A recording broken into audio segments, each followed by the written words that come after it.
2021 when I was listening to President Nelson, and he was like, these are the latter days. Like, you need to build a firm foundation. And I was like, he's right. Like, what have I been doing? I haven't been doing these type of things. Like, I mean, I love the gospel. I'm serving in my callings, but am I all in? I stay. I stay. I stay. I stay. I stay. I stay. I'm staying here. To whom else shall we go? The Why I Stay podcast, where we find joy in staying in the Church of Jesus Christ of Latter-day Saints. I'm your host, Lindsay Clyde, and I want to ask you, why do you stay?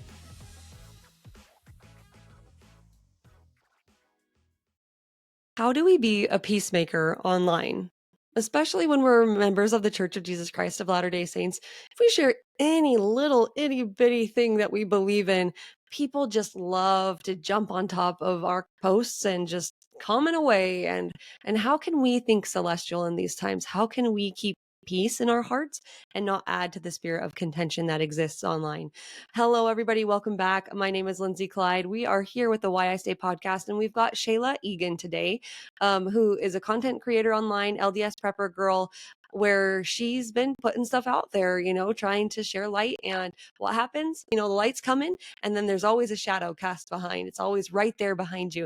So today we're going to hear a little bit about that, and also about a miracle that her family experienced during 2020 with her little girl after an accident. So really cool stories. I'd love to have you share this episode with a friend.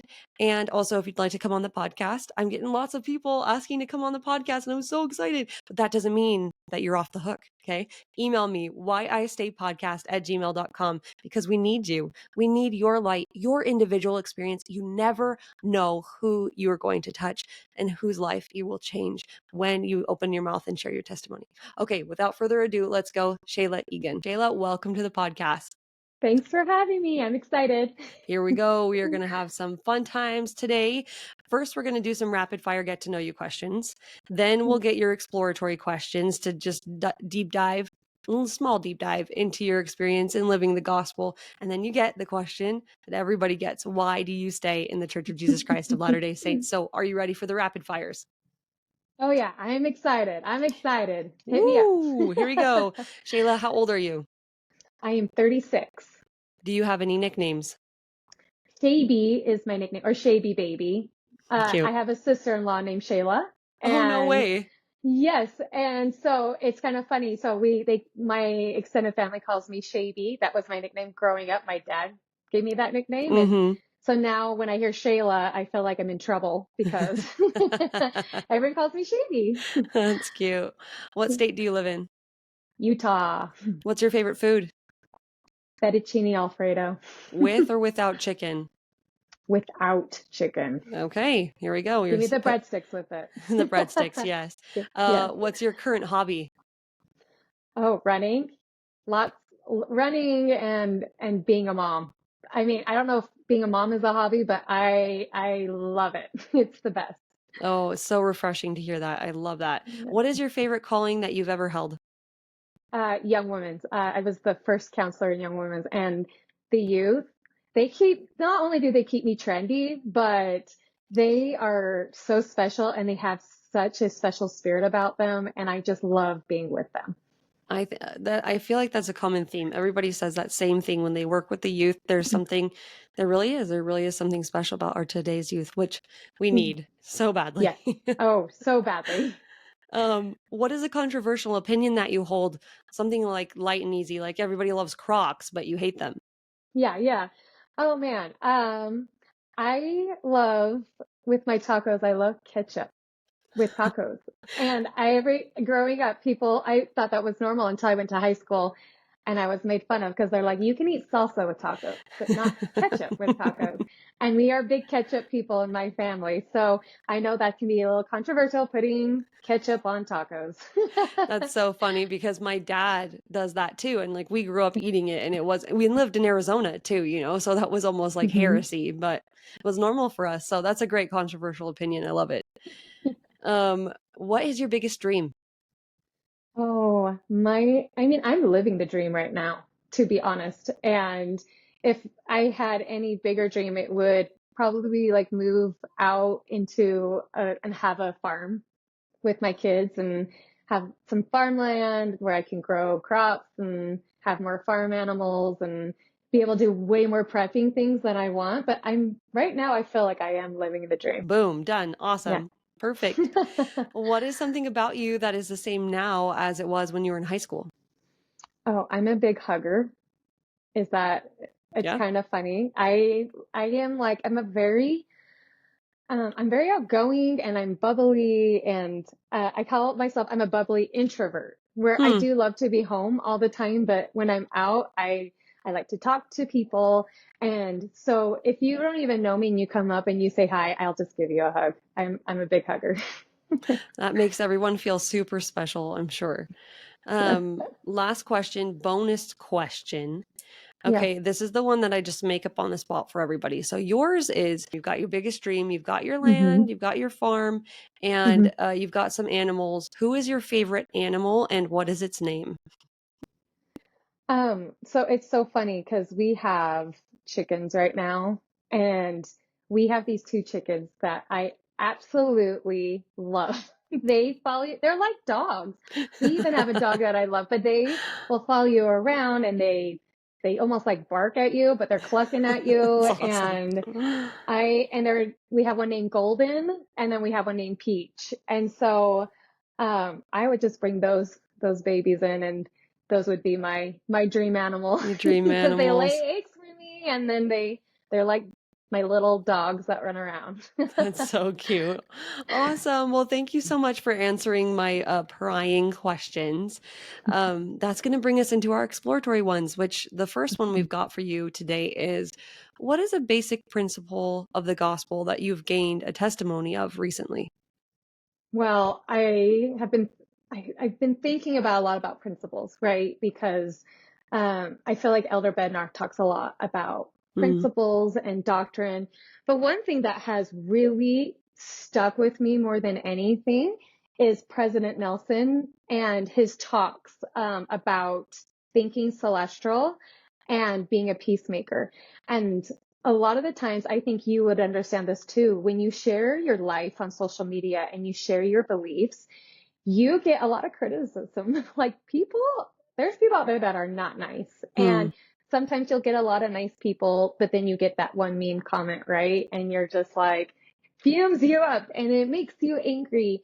And I think there is a reason why our prophet has come out with us talking about thinking celestial because these people that are attacking us, they're hiding behind screens and they're hiding, and there's no consequence to their actions. And so we shouldn't be, getting in and causing controversy and contention. And instead we should just be loving or just completely ignore it. We got to think ahead, right?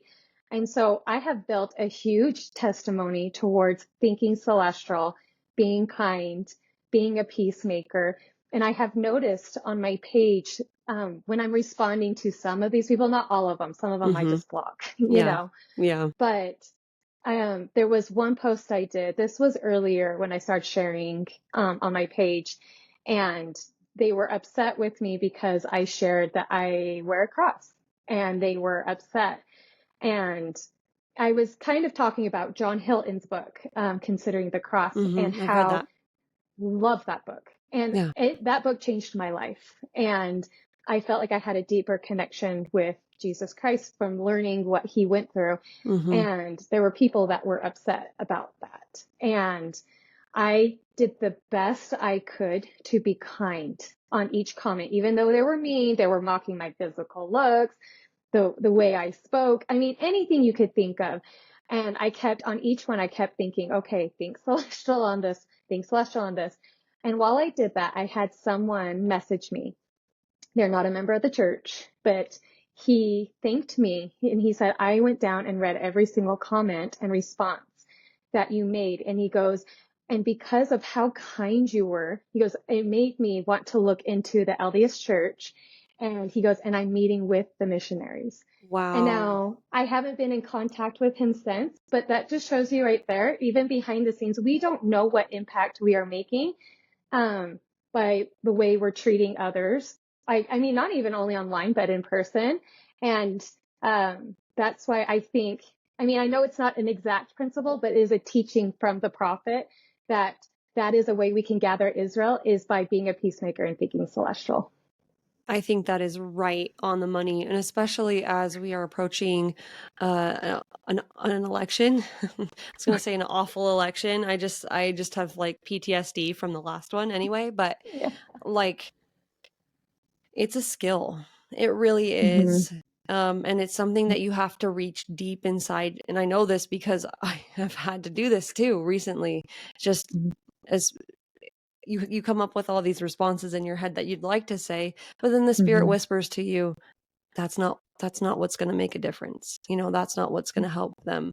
And I know, because I've been experiencing that if we can follow your example here and either not respond or just try and say something kind, we will be a light, and we can look back at our actions and feel Mm-hmm. proud of ourselves, thinking ahead, thinking celestial, and being a peacemaker. I definitely think those are basic principles of the gospel, because if we can't do that, we're not going to get very far. We're not going to Yeah. last, because the spirit of contention will drive the spirit of God away. Yep. Yep. And what are you And going to do yeah. without the spirit of God, right? Go ahead. Yeah. No, I was just going to say, and Elder Budnar has said this quite a few times, and it has really stuck with me. And it's a question that he gets asked a lot, and people are like, how do we respond to these people online, when they are attacking your religion and they're attacking you, and like, how do you respond? And he goes, we aren't here to defend the gospel. We're here to declare. We are here to proclaim. And so that's how I try to look at it. And that's how even Christ, when he taught, he was never defending, he was always teaching. And so sometimes when we need to respond to a loved one or someone that's, mean to you, do it with love, but do it by teaching them. And that can be so hard. And I would just say to anybody out there who wants to do this but is struggling or doesn't know where to start, just try. You're going to make mistakes. You're probably not going to, this is what I've done. I don't always say the right things. And it's hard when you're trying to represent Jesus Christ. But as we just try, the atonement of Jesus Christ, his atonement, his sacrifice will make up for those things. So go ahead and try and let the Spirit into your life. I love that so much. Thank you. All right, that moves us to our next question, which is, what is an experience that increased your maturity or courage in living the gospel? So there's been a lot. I feel like with maturity, I think you get more and more mature as you grow up. And honestly, I feel like my maturity, it got better once I hit 30. It's just like, like sometimes you'll go hang out with youth and you're all like, oh, was I like this before? And I love my youth. It's just your maturity changes. And I do feel like it's the same way when it comes to the gospel of Jesus Christ is how much time are you spending reading your scriptures? How much time are you going to the temple? And honestly, I mean, I have always been active in the church. I've loved the gospel of Jesus Christ, but I read my scriptures here and there. I didn't read them all the way through. And it took me a while until it was 2020, right? When everything kind of went crazy. And I remember listening to the apostles talk at conference, and I would listen to conference and then I wouldn't listen to it after that. I would just hear it one time and be done. And it was 2021 when I was listening to President Nelson, and he was like, these are the latter days. Like, you need to build a firm foundation. And I was like, he's right. Like, what have I been doing? I haven't been doing these type of things. Like, I mean, I love the gospel. I'm serving in my callings, but am I all in?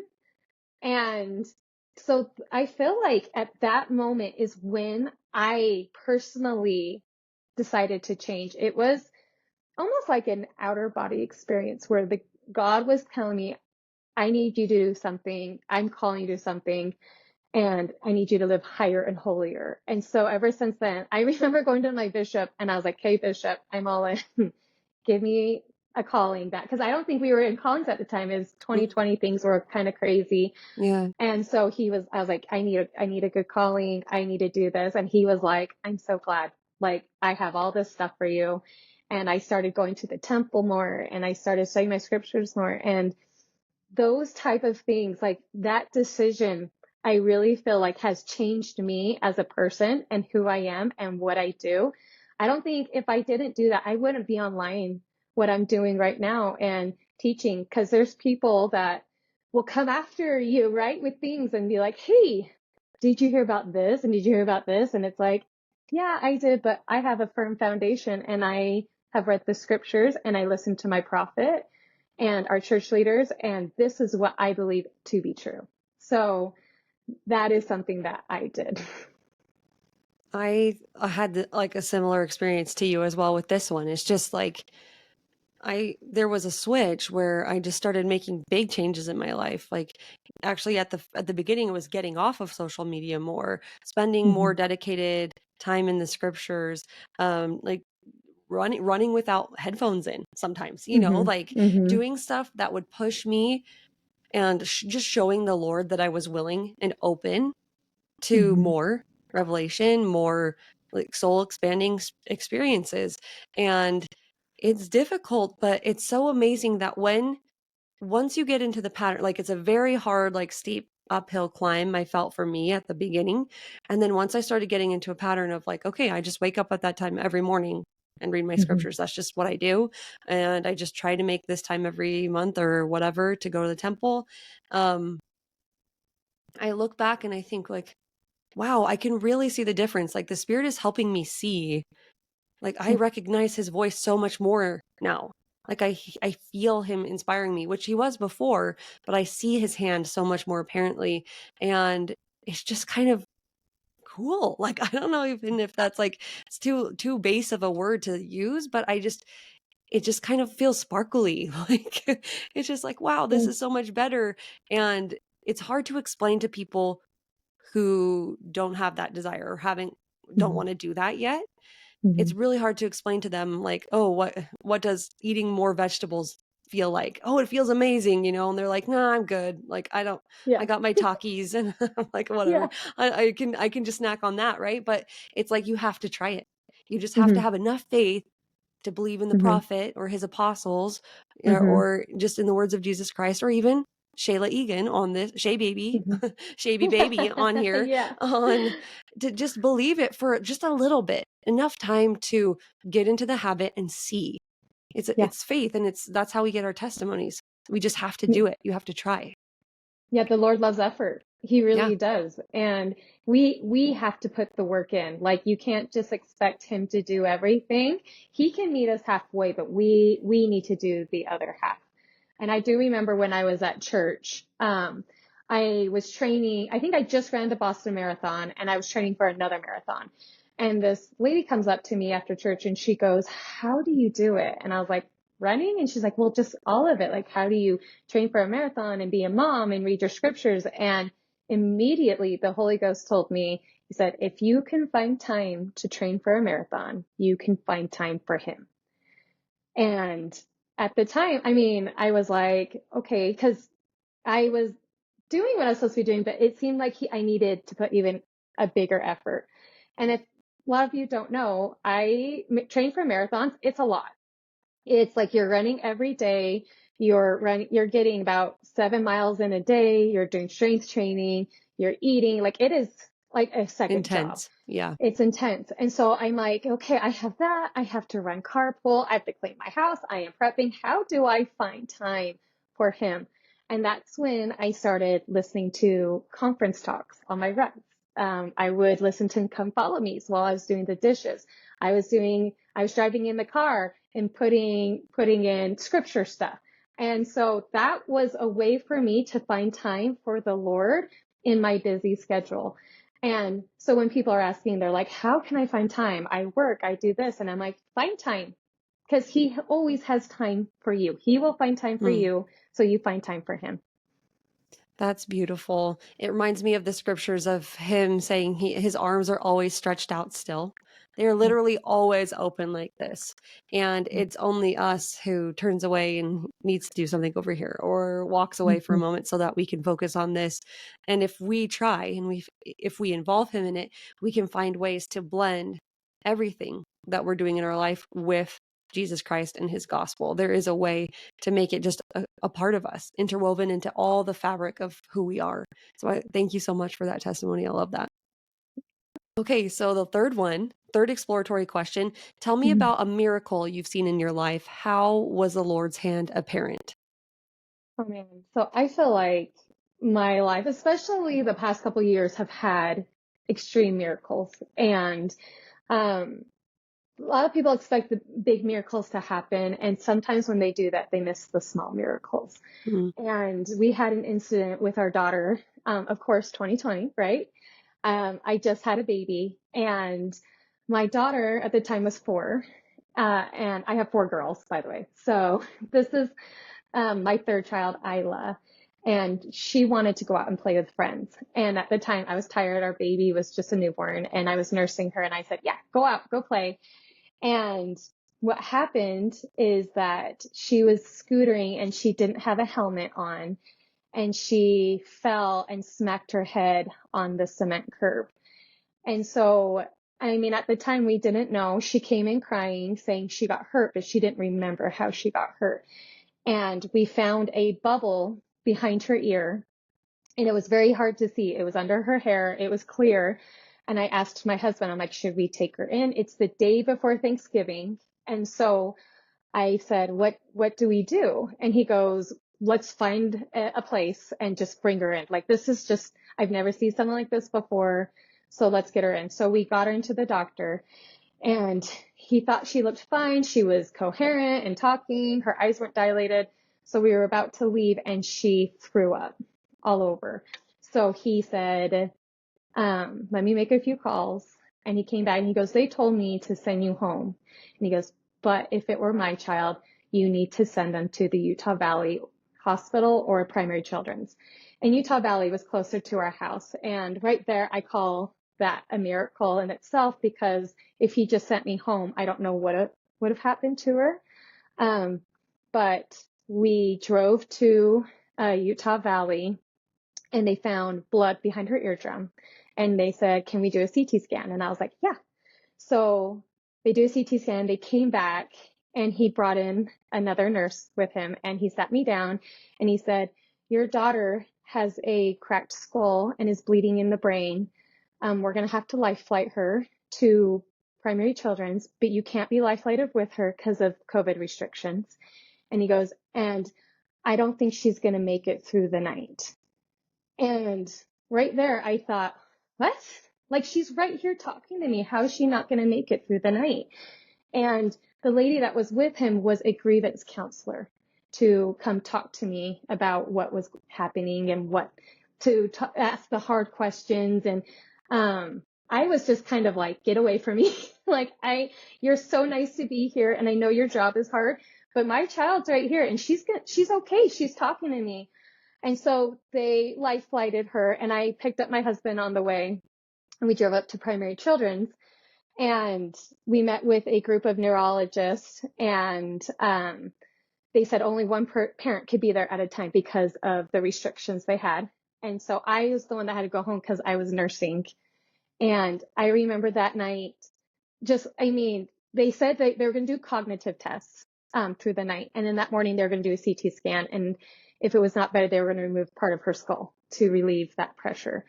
And so it was a really hard night. And then I remember that morning, knowing when she was going to get the scans, I was on my hands and knees in the bathroom, just crying and praying to God to cure my child. And I remember thinking I was helpless. There was nothing I could do as a mother to protect my child. And I had to give everything to God and Jesus Christ. Everything. It was everything. And then sure enough, after I finished that prayer, my husband called me crying, and he goes, she's going to be okay. She's a miracle. And what happened is when they did the CT scan, the blood completely dried. I mean, the doctor said they've never seen anything like that. And she was a walking miracle. And we spent Thanksgiving at Primary Children's, but 2 days later, we came home. And right when we got home, our neighborhood surprised us and made a full course Thanksgiving meal. And they colored things for my daughter, like all the kids gave to her. And I saw Zion right there. I saw the miracles. Even, I know we got our big miracle, which a lot of people I know don't get, but then seeing our ward get together and say, here's this meal. We love you. You are noticed. It was like, I just thought right there, I was like, this is what I kind of felt like the city of Enoch was kind of like, where this is what God wants. He wants us to serve one another and love one another. And that was a miracle in itself. And so experiencing those miracles and giving myself to God and giving everything to God was what really brought me close to him. And I have my best friend Kelsey lost her husband to cancer last year. And she told me she did the same thing, where she prayed to God with all her heart to save her husband. And he wasn't saved, but she goes, God is still good. He's still good, because she knows she'll get to see him again one day.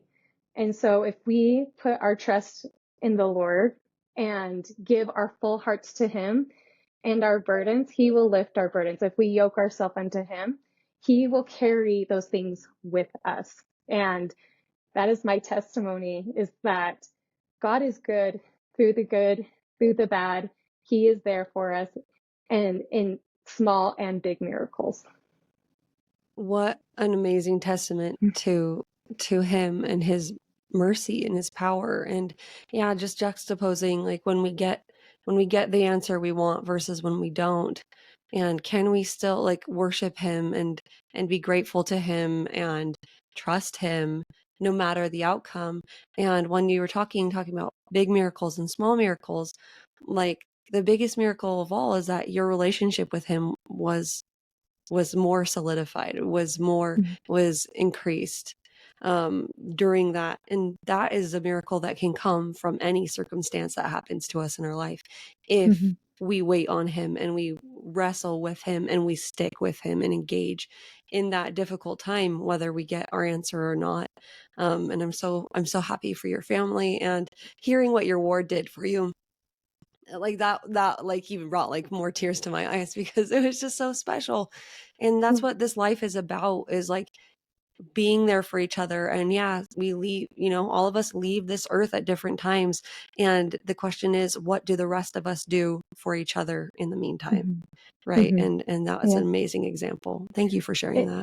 It was great. And it's funny because I remember after I was so overwhelmed, and I remember praying to God, and I was like, what can I do to repay you for this miracle? And 2 weeks later, my bishop called me as the ward service compassion leader. And so through that, I was able to serve our neighbors, and I felt like I was able to give back when they needed my help. And that's what I love about the LDS Church, is that everyone is always willing to serve and give their time and not expecting anything back. And that is a testimony builder to me, that they love Jesus Christ enough to make sure you feel important as well.